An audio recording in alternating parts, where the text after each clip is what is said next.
Manav Mehta. Respected MEA. So the idea of Vishwa Bandhu is deeply rooted in our culture, but how do we promote this idea globally? Like, is it through media and cinematography, or are there any other ways? I think you have to do all of it. You have to promote it through media, through diplomacy. But most of all, you have to act like a Vishwa Bandhu. Vishwa Bandhu meaning friend of the world, friend or partner to the world. And when I was giving you my catalogue of activities for the last few days, yesterday night I addressed a conference of medical, you can say tourism, or medical industry, of people who come to India for heal in India, or people who are benefited by Indian medical or pharmaceutical or institutional support.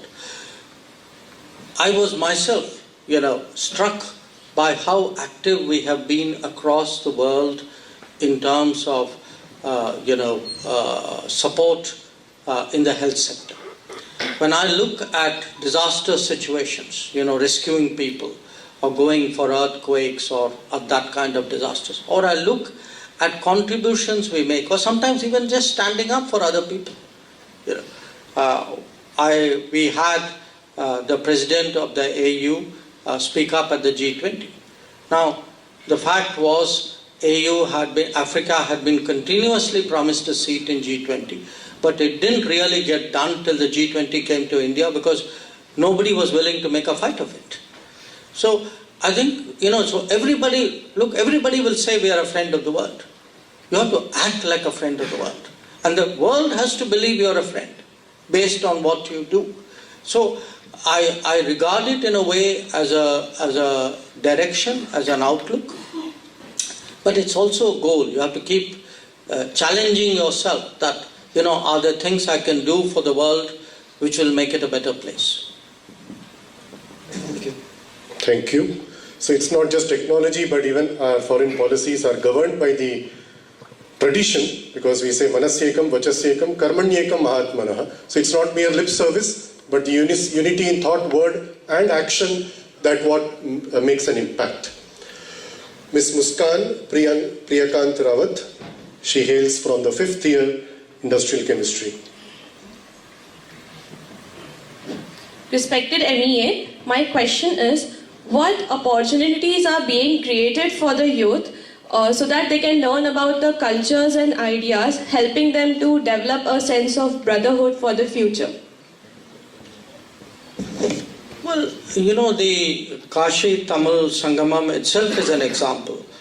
I think today there's much greater awareness among young people about our traditions. And I've lived a very large part of my life abroad. And I've seen many societies which have not been able to pass that down to the younger generation. That the younger people are disconnected from the roots in many ways. It's not something I'd like to see in my own country. But here's the interesting bit. I think part of the reason we've been able to do it is actually because we are passing traditions on through technology. That many of you would know things, do things, experience things because you have access to information and you have the ability to actually act on it in a way in which somebody 20 years older than you did not have. So there's also, I think it's important for the leadership to inculcate that sense, not just of awareness, also of pride. That, our way of doing things. I'm not saying to the exclusion of others, but at least, let us say, our way of medicine, our way of healing, our way of wellness, our way of lifestyle, our way of resolving disputes. I think it's important that we express that confidently if we are to make sure that younger people believe in it. Thank you very much. Mr. Aryan Gupta, 3rd year BTech Metallurgy. Wherever you are, please stand.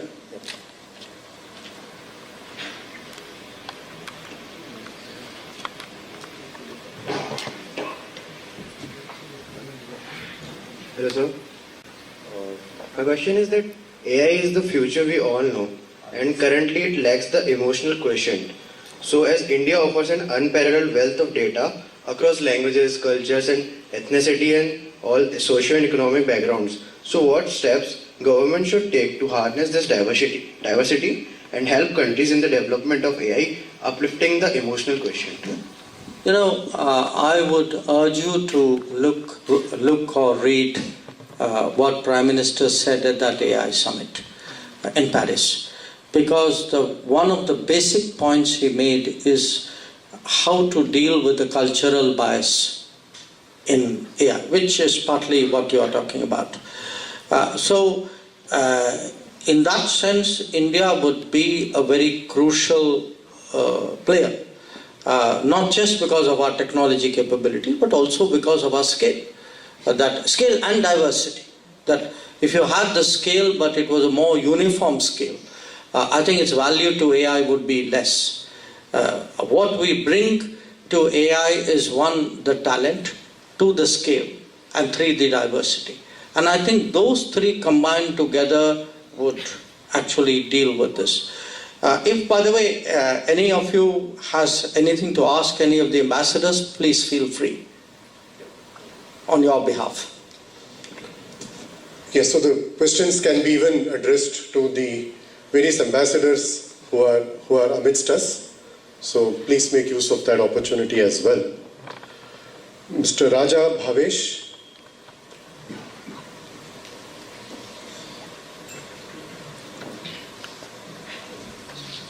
Respected sir, what lessons can the world learn from India in developing strong international relationships?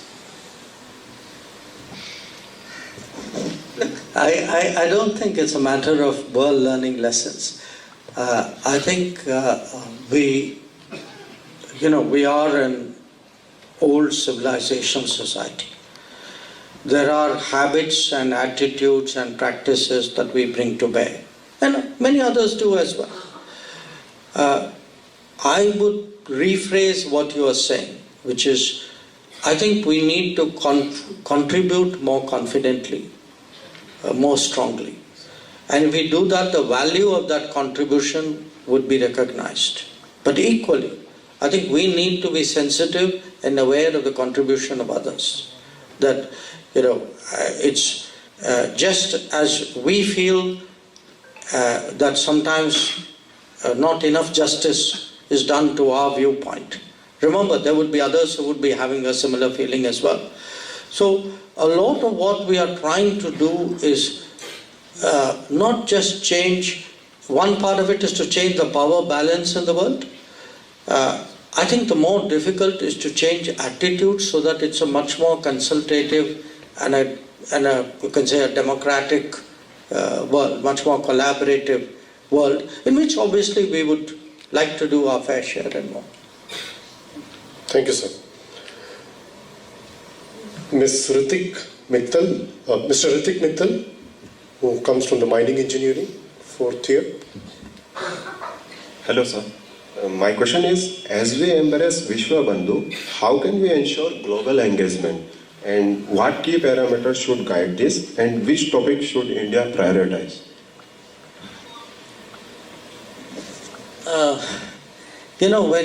First of all, the world is a very integrated place. It's not like you do politics, economics, energy, technology separately. It comes often seamlessly and as a package.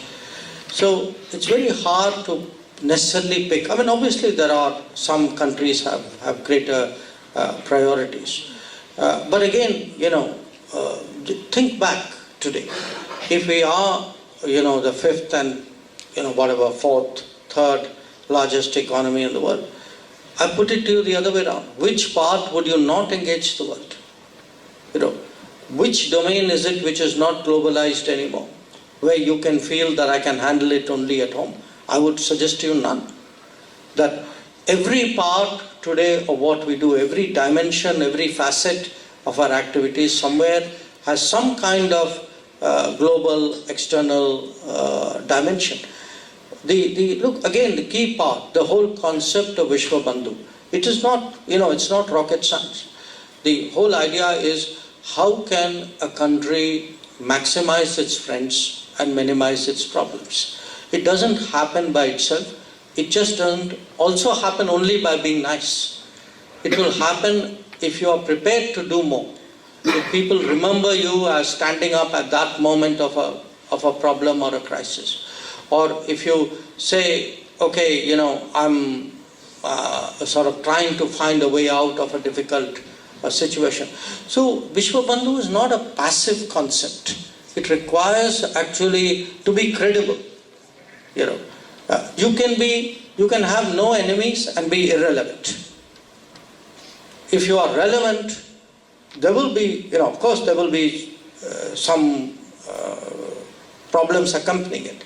But how do you optimize it? How do you make your presence felt, but in the best possible way, with the least possible problems? I mean, that is really what a common sense, which happens to be a traditional way of looking at the world. Thank you, sir. Ms. Sanjana Garai. She comes from the Mathematics and Computing, third year. A very good afternoon, sir. It's an honor to be given this opportunity. My question is, strategic partnerships are often perceived as alignments rather than friendships. How can India, while upholding Vishwa Bandhu, navigate geopolitical sensitivities in technology and promote cooperation without compromising strategic interests, given global superpowers' competitive stance? You see, in our case, there are two sides to it. One is our history and one is our size. I think as a country which for many years was ruled by a foreign power, there's a great deal of sensitivity about independence. That we don't want to get into a situation where you are again ever tied to another foreign power. You don't want them to get too much influence or too much of a say on our decision making and choices. So this very strong streak of independence, I think, is a consistent stream. I don't think it's somewhere in our people, it's in our public discourse. It's not a political position of a particular government or a party. I think everybody shares it in a way. The second is, while we want to be independent, we also in different ways want to get our work done. But remember, we are also a big country, and big countries typically have so many interests that they cannot necessarily be tied down to some other country on all issues. So if you have, this large number of countries in the world, with every country there will be touch points. There will be things you agree with, but there will be things you agree with less. So by its nature of our size, and the nature of our mindset, we will always keep it as flexible, as easy, as optional as possible. I mean, that's, to me, a logical outlook from both our history and our scale. And interestingly, this is apparently going to be the future of the world as well. In the last few months, I think if you look at the global conversation, it has become very much a conversation of national interest. It has become, I am in it for my country. Now, I think in many ways, what for us had been, for our own reasons, a certain way of thinking, I think with many other countries in the world who did not follow that way of thinking, I think they seem to be poised for a change as well. Thank you very much, sir.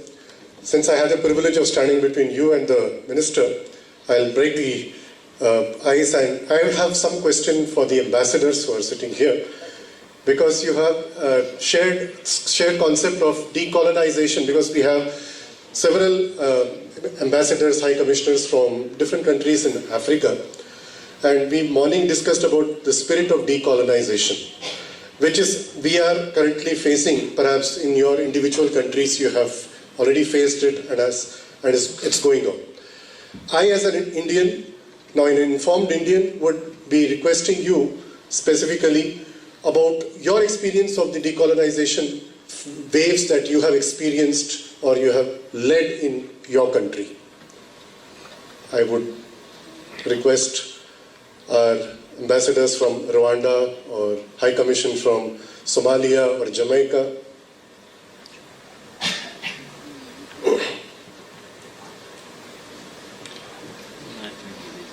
First Jamaica and then we'll come to Rwanda. Thank you for raising that all-important concept raised earlier. I would say that the process of decolonization hasn't quite taken root. I think that more ought to be done. When you think about what it would entail, the colonial legacy, if you will, is deep-rooted and subversive. It's ubiquitous. And to get that out of the system requires a lot more than is presently done. Because if you take the case of Africa and Jamaica and the West Indies, you're looking at over 400 years of a extractive, exploitative process. Now, how do you undo that? It is not a simple question of putting together a series of remedial actions. It takes a lot more. What I do believe is being done is that we're seeing greater collaboration between these countries. We're seeing a push towards the Commonwealth to redefine itself and to make itself more relevant. And I see India playing a major role in that construct. Certainly COVID taught us some measure of interdependency, and we saw how India rose to that challenge in superlative fashion. And we, again, I believe on behalf of all of us, would like to express heartfelt gratitude for the support we received from India during that very trying period. But I think that we could concert among ourselves to truly fashion a way forward. When you talk about slavery, there's a question of reparations. And that's a very touchy subject which nobody wants to talk about. But it's still very real. What do reparations look like? Is it just simply a repayment? I don't think so. So I would be interested to hear what the Honourable Minister's perspective is on that. Can I make one quick comment before, of course, we toss the ball back to the ambassadors? You know, rather than frame it necessarily as decolonization, today we have a concept which has struck a chord in India. It's in Hindi, it's Atmanirbharta, which loosely translates into a kind of a self-reliance. But a self-reliance not so much like you make everything in your own country for yourself, but more like a self-confidence. You're proud of what you have. You want to, bring forth your traditions and your heritage. So there is a kind of be confident of who you are and what you can do. I mean, that would be the kind of sentiment which has grown in the last 10 years. And secondly, picking up on what you said, High Commissioner, within the world itself, the whole idea of global South, and often it's a term which I find countries who are not part of global South are very uncomfortable. I actually read a very learned column in a newspaper saying global South is an oxymoron, because if it is South, how can it be global? But the reality is, global South is a very interesting term, because when you are in it, you know you are in it, and if you don't understand it, that means you're not in it. So I leave those thoughts with you. Really, how do we develop that sentiment? How do we, get that rebalancing done in the world? Because I think that, in a way, is part of the debate today. Just for my younger friends' benefit, the question that was raised was from the High Commissioner of Jamaica, West Indies, and who has a connection to India very deeply rooted through familial connections as well, and as rightly contextualized by the minister. If I request the mic to be passed on to our ambassador from Rwanda, Eritrea. It is Eritrea. The problem with Eritrea is as what the minister said now. We were under a black country colonized for 30 years. But if you go back to the United Nations or African Union, name it all this international body, nobody care about you. So what do? You have to do on your self-reliance policy. We, after 30 years of war, we are a very small country, but we won the war on self-reliance. No country was on our side. No single country was on our side. To kick them out, we go to our country. So the self-reliance makes you more stronger, not bigger. He cannot beg. He cannot be decolonized again by your masters. So the self-reliance policy is still going in my country, even now after the independence. We never bow to anyone, but we need friends like India, who are on our side. They can see how we are going, how we are progressing on self-reliance. So I cannot boast that self-reliance, I am doing this and that. No, you need friends. You need on your side someone to give you the push. So we appreciate the Indian standing in our country. Thank you very much. Thank you very much. I request the mic to be given to the same person raising hand. After him, you sir. Thank you. Good afternoon. I'm Cisco Fernandez from Timor-Leste, the newly embassy opened in New Delhi. I just arrived in India 3 months ago.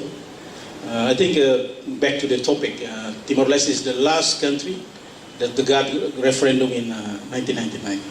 You know, the resolution 1960, after 1990, we entered to the first millennium, then we got independence. Now we come to the decolonization. I think for us, you know, no enemy, friend for all. No permanent alliance, but friend for all. So we're seeking friends. Reconciliation is very important. After we become independence, then we have a group called CPLP, Portuguese-speaking official country. You know, include Portugal, Brazil, all the continent, we are come together. So I think, when you say self-reliance, that's important. It's for your own development. But international cooperation, that's the most important. Thank you very much. Friends for all is what is resonating with this Vishwabandhu thing that we are rightly discussing. I request the mic to be brought to the front. Thank you for providing this opportunity. Sir, just I want to know from you that this entire mission of Viksit Bharat, and in that mission, how this self-reliance and diplomacy issue is going to contribute in one way or another way. Self-reliance, you are rightly said that it's another way of telling decolonizing process. But the country like India, which has a strong colonial presence itself today, so we need to also use this term decolonization in one way or another. You know, Viksit Bharat, for my colleagues, is a developed India goal that we have set forward for ourselves by 2047. So let's connect all the dots which have been raised in the room so far. Okay, technology, self-reliance, decolonization, independence. Actually, they all come together for Viksit Bharat. And I give you a prime example of that. If we progress the way every other country, every other major economy has done before us, we will always lag behind, because you are following the same model, and in that model you cannot overtake anybody ahead of you. Okay. So if you have to go faster and go through quantum jumps and really leapfrog in a very massive way, the answer is technology. And it looks very theoretical till we actually start reflecting on our everyday life. And I want all of you to think about what has happened to around you even in the last 5 years. You know, we are today a little bit below $4 trillion as an economy, okay? At 1.5, let us say, billion people, that would put us at, you do the maths, but below $3,000 per capita income. Now, if you had gone around to any economics class anywhere in the world and told them at $3,000 you can make a social welfare state, they would laugh at you. And yet, in that very conference yesterday which I attended, I was told that 730 million of this Ayushman Bharat health insurance cards have issued in this country. 730 million.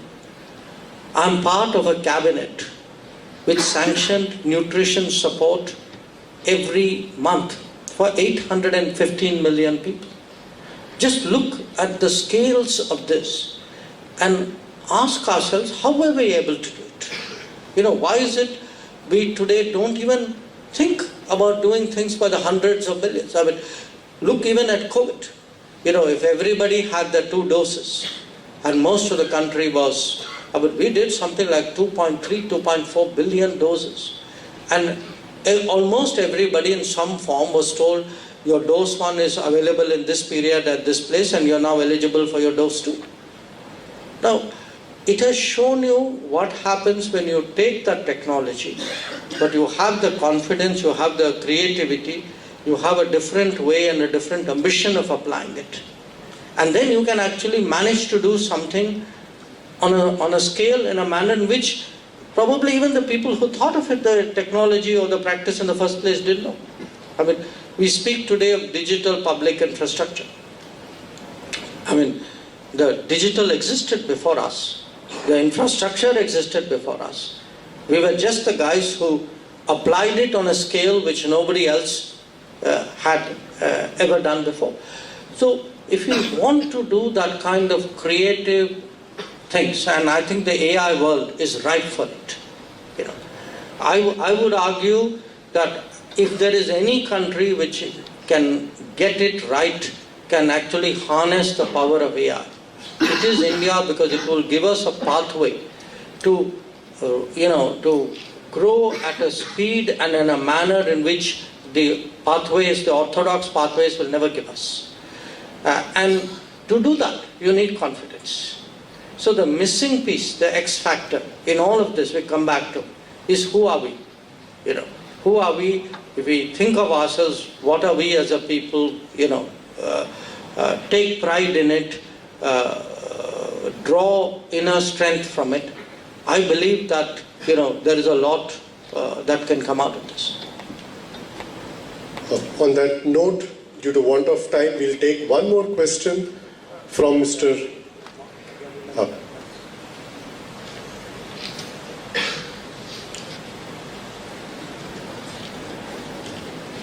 Thank you very much,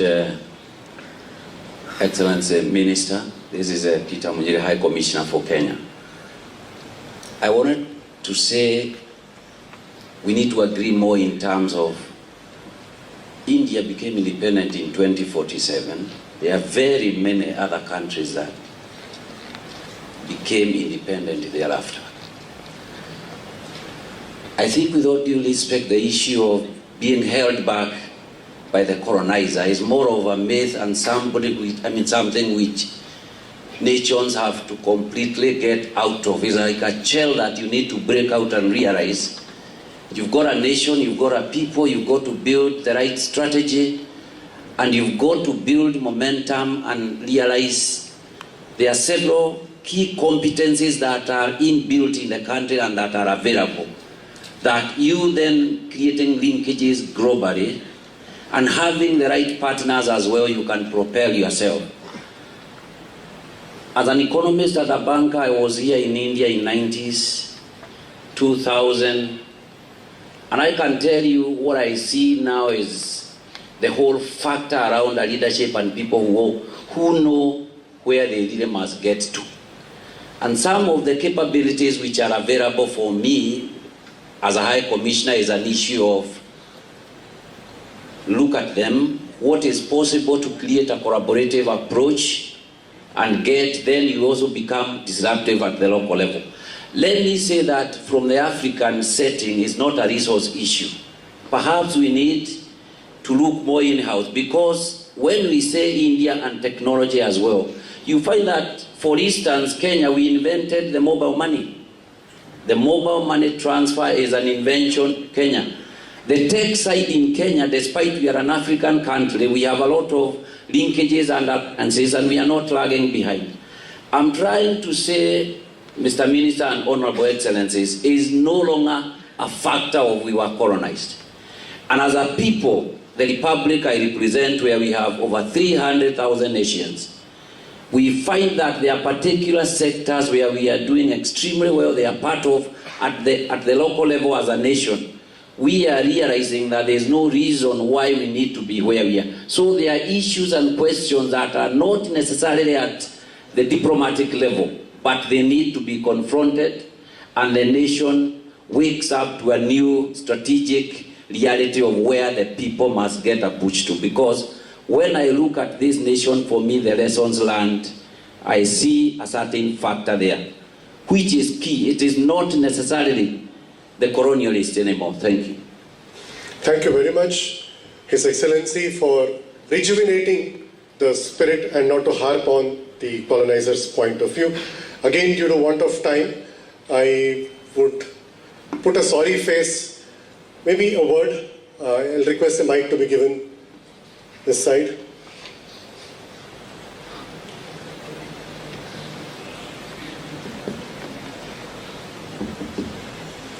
Thank you very much. I represent the female side, so I thought I would say something. I will try not to take long. I would like to thank the Honorable Minister for this invitation that has brought myself in the environment of the university for which I worked in so many years.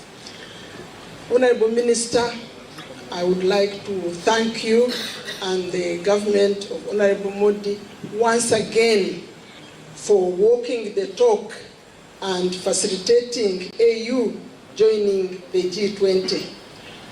Africa will not get tired of thanking you for what you have done. This is an opportunity that I don't want to miss. Thank you so much. Thank you very much.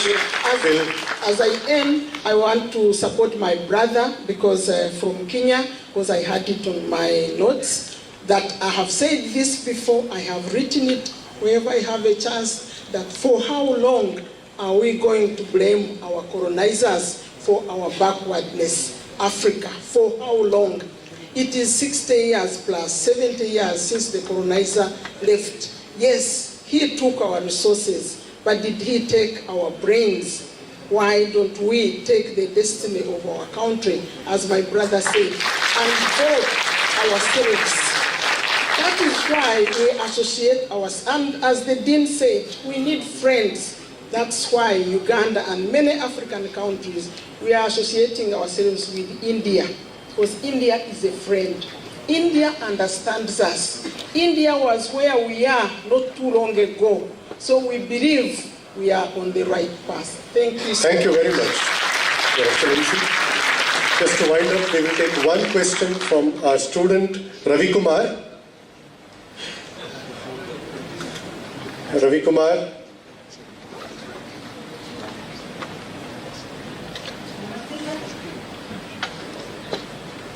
Yeah, just speak. So my question is, how can India promote Ayurveda globally as an affordable alternative for incurable disease? And what role we can play in facilitating international collaboration and recognition? What role can Ayurveda play? It is something we are working on. There's no simple single answer. What happened during COVID is many people in many countries actually turned to Ayurveda because often they found in it a remedy or a preventive with which they were more comfortable at a time where they were very anxious and very insecure. So I feel that, pre-2020 to post-2020, there's a fair amount of change in the global attitudes towards Ayurveda. But there is a lot, but it's mixed up with a lot of other things because, people often are conditioned to take medicines in a certain way or to take even, anything you take for your well-being.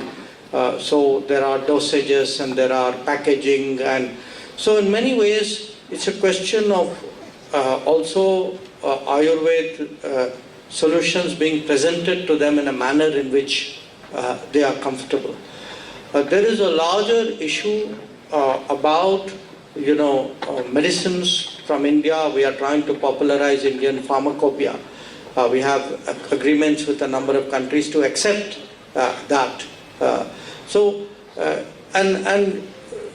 also the reality of the world. The reality of the world is there are very deeply entrenched pharma interests which have a very strong narrative and don't make it easier for people to apply their own experiences and their own minds to it. So it's a long haul. We are at it. We've made some progress. The ground situation is better, but a lot of work to do. The Honorable Vice Chancellor of BHU wants to add something. I just want to thank all the dignitaries who have visited here, and this time it was really very short. You couldn't spend a lot of time with the BHU. So I invite on behalf of IIT BHU and BHU, please do visit BHU with your own time, interact with our faculty member, students, and I really extend my heartfelt thanks to all of you for your time and patience. Thank you. Thank you very much. Thank you very much, sir. You made my job easy to thank. With that, since you have expressed your desire to visit university, this may be not the last time. We extend this welcome once again. On that note, I thank everybody who has given the time here and have had active participation. I'm sure there are many more questions, but we'll have our minister visit us once again on a different theme where we can interact with him more. Thank you very much, sir. Thank you very much. I request the students to be seated before they leave, and they leave the hall after the dignitaries leave.